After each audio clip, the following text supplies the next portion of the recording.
Euzu billahi mineşşeytanirracim. Bismillahirrahmanirrahim. Elhamdülillahi rabbil alamin. Vel akibetu lil muttaqin ve sallallahu ala Muhammedin ve alihi tayyibin tahirin ve la'netullah ala adaihim ecmaîn. Allahümme eczil velikel ferec. Selamun aleyküm əzizlər. Deməli, bir sual verildi və bu sual əslində zamanla çox verilir və düşündüm ki, qısa bu haqda bir məlumat sizlərlə paylaşım və bir həm də yaddaş kimi qalsın. İnşallah ki, lazım olduqda hər kəs də istifadə edər.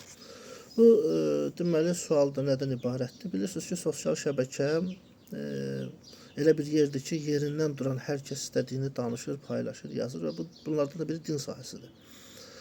Ki təəssüflər olsun ki, məsəl üçün elmi zəif olanlar, bilgisi zəif olanlar, elm əhlindən də bir şey öyrənmədən, araşdırmadan özlərini bir ağıllı, elmli, savad əhli göstərmək üçün görürsən ki, nə gəldi danışır. Nəticədə imanı, elmi zəif olan möminlər də görürsən ki, şübhəyə düşürlər, şəkkə düşürlər və belə bir şək şübhələr nəticədə onların etiqadın zəifləməsini gətirib çıxardır. Düzdür, indi ağıl sahibləri bu cürdür ki, həqiqi elm əhlinin ardınca düşərlər. Həqiqi elm əhlindən elm əxz eləyərlər, götürərlər. Nəinki elə hər danışanı mən alim kimi qəbul edeyim, dediyi sözləri həzm edeyim. Bu cür düzgün deyil. Xülasə o suallardan biri nə idi? Deməli, biri budur ki, həm də bir şübhə formasındadır ki, imamlar qeyb elmində bilgiləri öz vəfatlarına, şəhadətlərinə yoxdur. Bilmirlər, haçan, kim tərəfindən necə şəhid ediləcəklər və əgər bilirlərsə, bu intihar hökmündədir. İmam intihar eləmiş sayılacaq. Təbii ki, bu cılız bir düşüncədir və Əhl-i Beyt əleyhissalamın elm xəzinəsinə, irsindən məlumat olmayanlar dərhal belə bir özündən də mənhəc çıxardacaq, məna çıxardacaq və cəmaatı da şübhəyə salacaq. Və biz bu haqda bilmək üçün təbii ki, Əhl-i Beyt əleyhissalamın kəlamlarına müraciət edilir və baxırıq ki, ilk növbədə qeyd edeyim ki, qeyb elmi iki qismdir, zatı və kəsbidir. Zatı Allahdadır və burada heç bir şərik yoxdur Allahla ki, mütləq olaraq zatən qeyb elmini bilən Rəbbimizdir. Amma məsumlar, yəni peyğəmbərlər, imamlar, ilahi şəxsiyyətlər qeyb elmindən məlumatlana bilirlər ki, Allah onlara bu elmi verir. Necə ki, Quranda deyilir və hədislərdə də bu haqda geniş məlumat var. Və bu mövzu ilə bağlı ki, buna diqqət eləmək lazımdır ki, qeyb elminin mahiyyəti, qismləri hər bir kəs bilsin. Məsumların bilmək məsələsinə gəldikdə isə, məsələn, bu haqda bizim dəlillərimiz çoxdur. Mərhum Siqətül-İslam Şeyx Kuleyni, rəhmətullah əleyh, özünün dəyərli Əl-Kafi kitabında belə bir bab açır.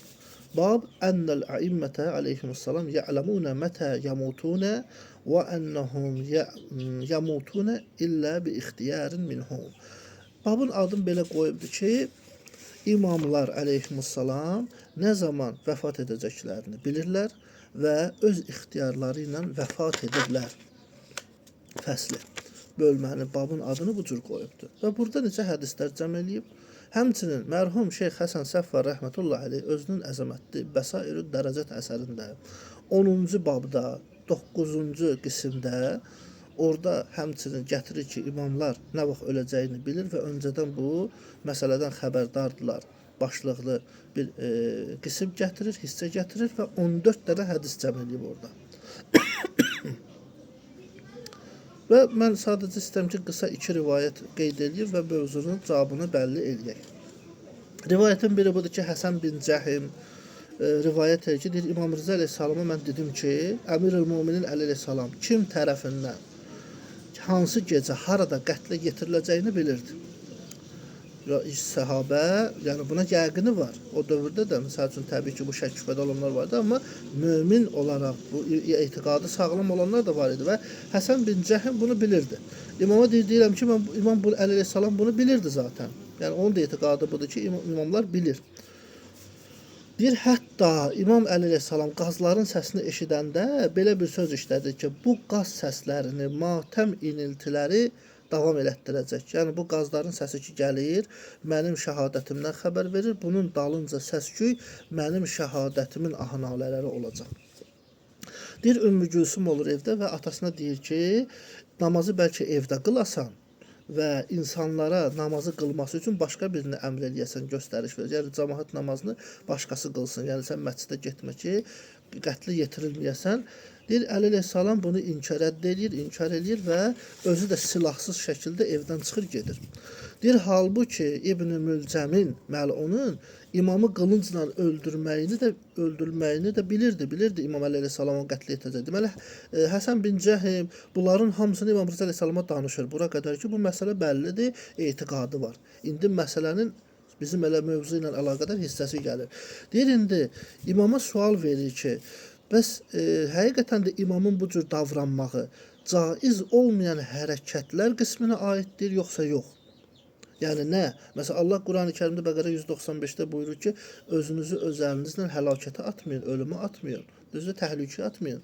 İndi imam da bu cür iş görmüş olur ki, özünü həlakətə atır öz əli ilə bilə-bilə, yoxsa yəni intihar salir ya yox?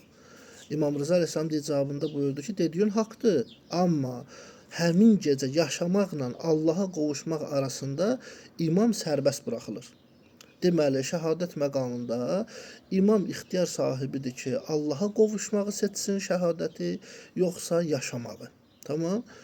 Deyir, Əli əleyhissalam da Allahın özü ilə əlaqədar qədərinin baş verməyini üstün tutur. Yəni, bu işdə imamlar ki, hər şeydə ən üstün Allahın razılığını tutublar. Bu işdə də İmam Əli əleyhissalam neynir? Yəni, bütün imamlar da bu cürdür ki, Allahın razılığı nədədir? O qədəri o təyin etməsi üçün Allahın ixtiyarına qoyur. Yəni, ilahi, mən necə görməksən? Şəhid, o zaman mən şəhadəti seçirəm, yaşamağı seçmirəm. Və digər bir rivayət də Əbdülməlik bin Əyandandır. O da İmam Baqir əleyhissalamdan belə rivayət nəql edir ki, Ənzəlallahu Teala ən-nasra aləl-Hüseyn aleyhissalam hətta kənə mə beynəs-səmə vəl-ard. Deyir, Allah Teala İmam Hüseyn əleyhissalama qələbəni ki, yardımı nazil elədi və deyir, həmin o qələbə, yardım səma ilə yer arasında olanda İmam Hüseyn əleyhissalam bu iki məsələdə ixtiyar sahibi oldu.